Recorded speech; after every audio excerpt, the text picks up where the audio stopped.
एक आदमी ने एक बहुत ही खूबसूरत लड़की से शादी की। शादी के बाद दोनों की जिंदगी बहुत प्यार से गुजर रही थी। वह उसे बहुत चाहता था और उसकी खूबसूरती की हमेशा तारीफ किया करता था।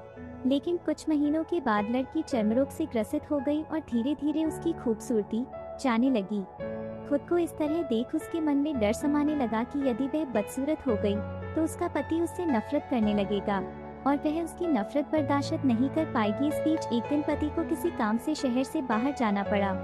काम खत्म कर जब वह घर वापस लौट रहा था, उसका एक्सीडेंट हो गया। एक्सीडेंट में उसने अपनी दोनों आंखें खो दी, लेकिन इसके बावजूद भी उन दोनों की जिंदगी सामान्य तरीके से आगे बढ़ती रही। समय गुजरता रहा और अपने चर्म रोग के कारण लड़की ने अपनी खूबसूरती पूरी तरह गंवा दी।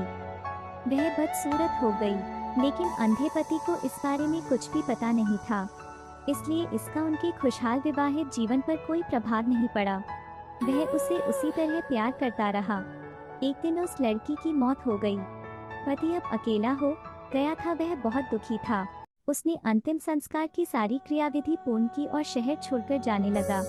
तभी एक आदमी ने पीछे से उसे पुकारा और पास आकर कहा, अब तुम बिना सहारे के अकेले कैसे चल पाओगे? इतने साल तो तुम्हारी पत्नी तुम्हारी मदद किया करती थी। पति ने जवाब दिया, दोस्त मैं अंधा नहीं हूँ, मैं बस अंधा होने का नाटक कर रहा था, क्योंकि यदि मेरी पत्नी को पता चल जाता कि मैं उसकी बदसूरती देख सकता हूँ तो यह उसे उसके रोग से ज्यादा दर्द देता। इसलिए मैंने इतने साल अंधे होने का दिखावा किया। वह बहुत अच्छा